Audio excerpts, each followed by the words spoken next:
Fellow viewers, Dr. Cho My Ayaba fellow has declared this Ambazonians, season in AMBAZONIA a good season of afternoon. escalation. This is A Dr. season Cho of Ayaba. escalation. My There's daily no brief is turning coming back. today a Now bit the world must leave our quite land. late, so We my have to apologies. escalate the struggle. No mercy As I to said yesterday infiltrators. and days No mercy to before, infiltrators. When they come, they will collect. I will When be they come, doing they will these daily collect. briefs in the next 2 weeks. It is designed to put us on track. As I have said many times, the world has developed. Communication has become an important or a predominant tool in defeating falsehood or undermining the truth. And as we have observed the past 7 years, or even in 60-something years, if the enemy did not revise history, it denied us access to facts that could be used to undermine its narrative of one Cameroon, where they are bosses and we are slaves. The absence of alternative information made us to succumb to a falsehood which was imposed not only using the media, but also by violence. And so it is important for us to understand how this system has prevailed for this long.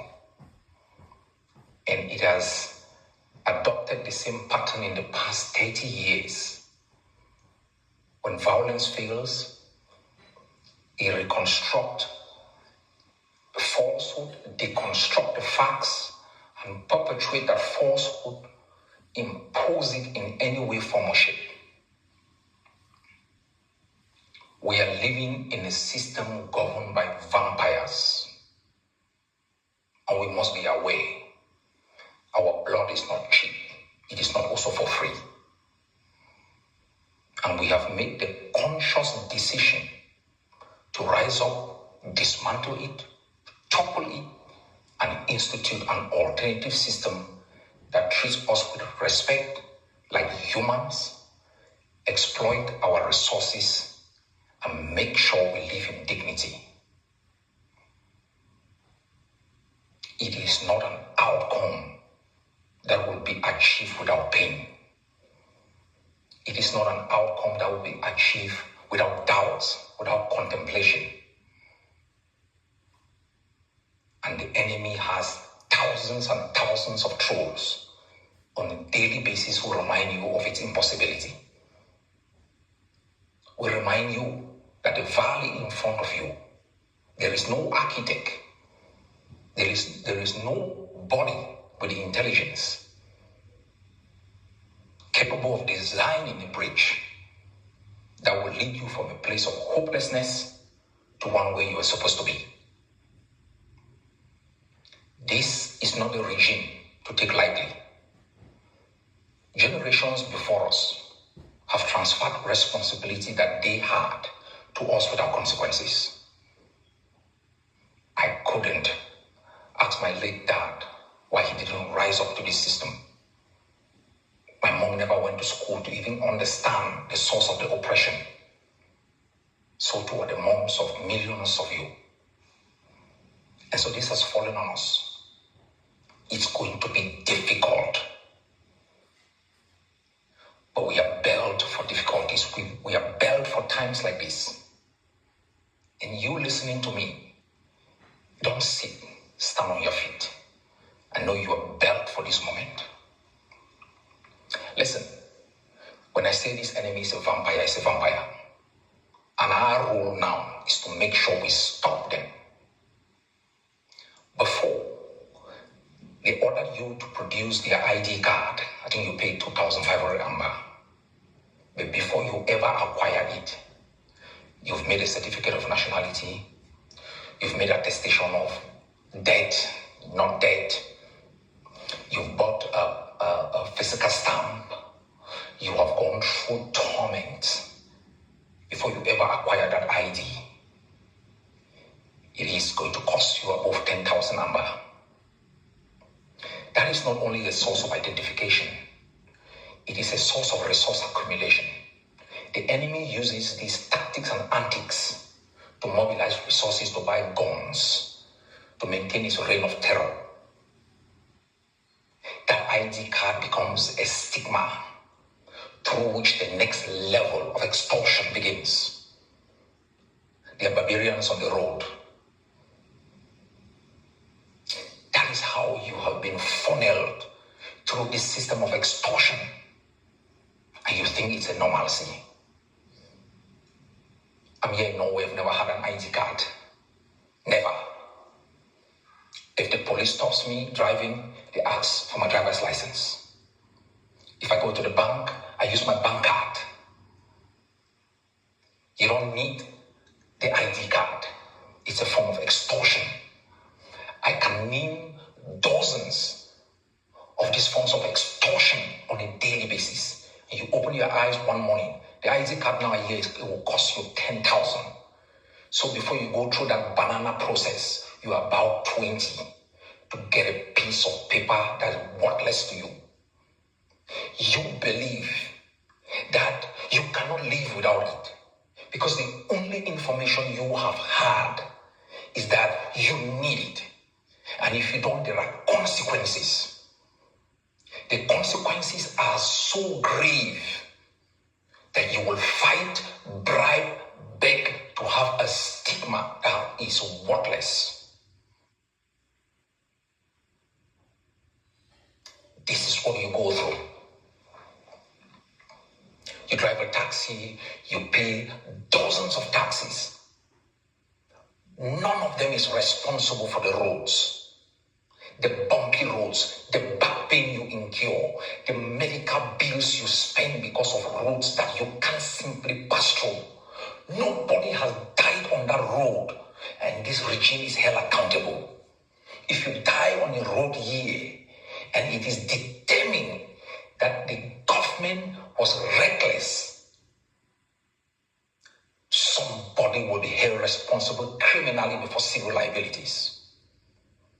These gangsters have never been responsible for the murder, for the evil that they have imposed on us. They have cornered everyone. They have told those who have risen up that they will be used to bring terror to the neighborhood.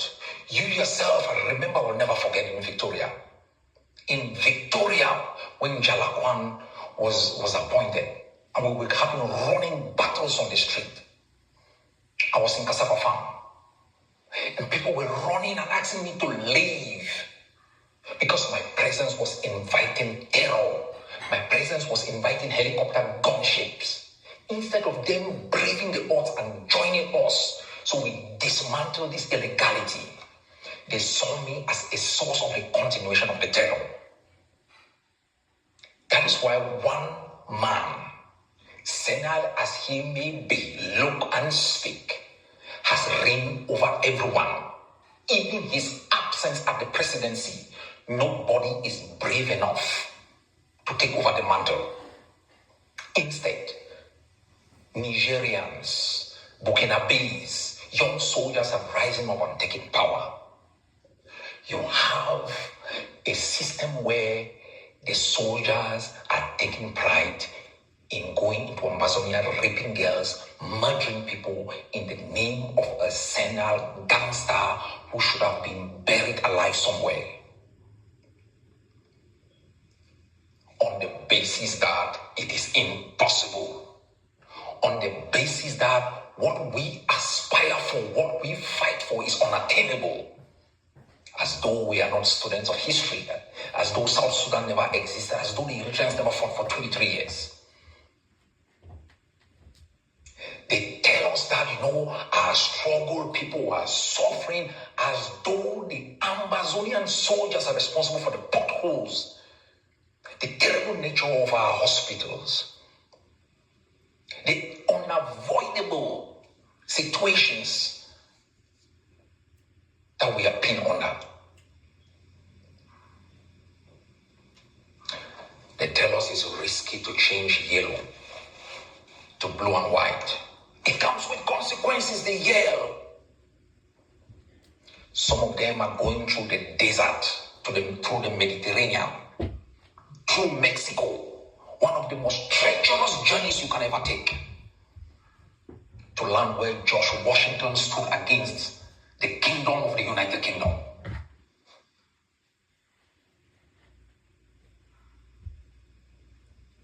That journey and its pain is acceptable, not the one that will salvage the lives of millions of our people. Less than 0.5% of Ambazonians are out. 0.5% are out. That 0.5% has managed to move another 0.01%. All of them living in trauma, in state of uncertainty abroad, having no homeland where they were born, no homeland where they reside, wallowing in uncertainty and misery, yet refusing to be bold, to be courageous.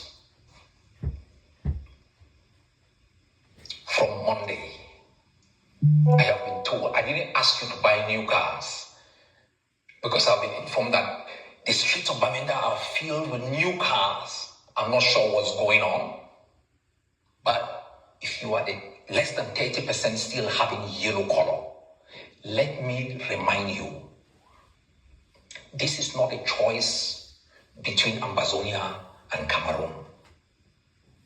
It is not a choice between the authority of our forces and the authority of the SDU. It is not a choice between freedom and servitude.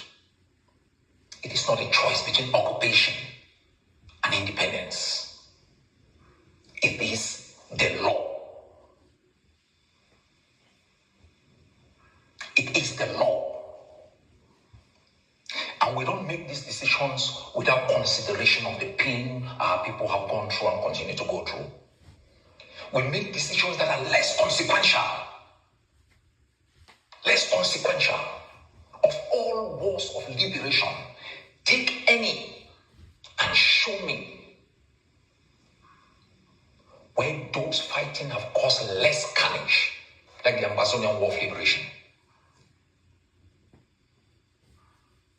There is none.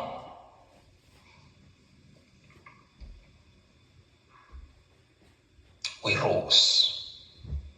We rose to end the nightmare and uncertainty that has followed every child born, whether in the fields or in the maternity.